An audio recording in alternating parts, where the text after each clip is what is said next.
Oh, hey, Mark, with your video thought for the day. Yeah, I got some meat here. These are turkey dogs. Love me a good turkey dog. I want to talk to you about 1 Corinthians chapter 8, verse 13. Now, this is a continuation of my series of verses that are kind of life verses or are important verses to some godly friends of mine, and this is Ed Laura's. And I love this passage. Now, I picked a propitious moment, a fitting moment, to use it because the passage by itself is pretty short. It says, therefore, lest I make my brother stumble, I will never eat meat, lest he stumble.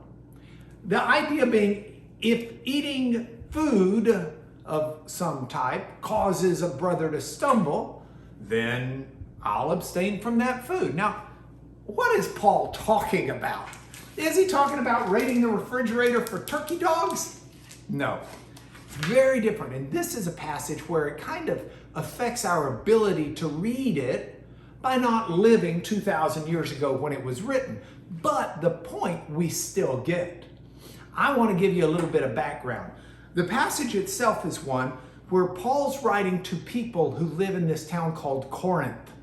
And Corinth was a real seafarer's town with all that entailed. And up on the top of the hill was the temple where there were sacrifices that were made to the Greek gods and goddesses. And the priests were oftentimes the butchers of the day. Because people would bring their animals to the priest would butcher them. Part of the animal would go to the priest for fee, part of the animal would be sacrificed to the gods, and then the people would take the rest of the meat and take it and either sell it or eat it. And there was a real concern among the Christian community about, is it okay to go to the meat market and buy meat when you know that it may have been butchered in homage to some pagan god? Certainly idolatry is to be abstained from. And Paul says, look, God's bigger than all of this.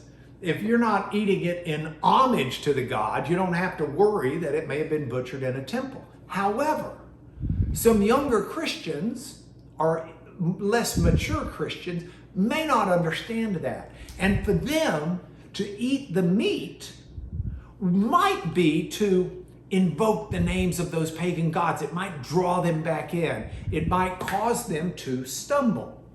The Greek verb there, skandalizo, is a reference to the noun skandalon, which was the trigger of a trap that you would set to catch animals.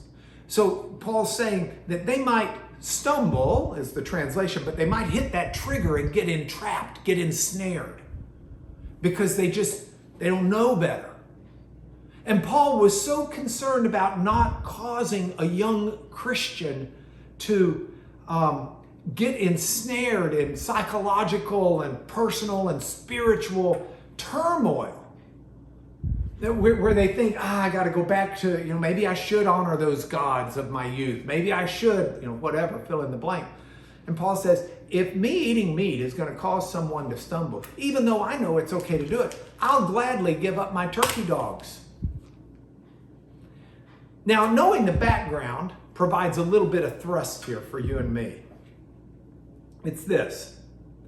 My life is not to be lived simply for how it makes me feel, how it makes me grow, how it makes me operate.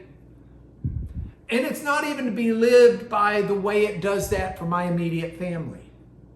I need to recognize I'm part of a larger community, and what I do with my life, even the things that are okay, can sometimes have a negative effect on others. And I need to be sensitive to that.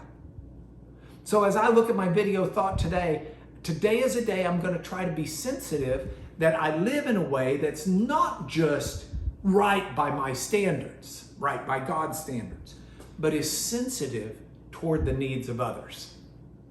Another passage tomorrow, but that's your video thought for the day.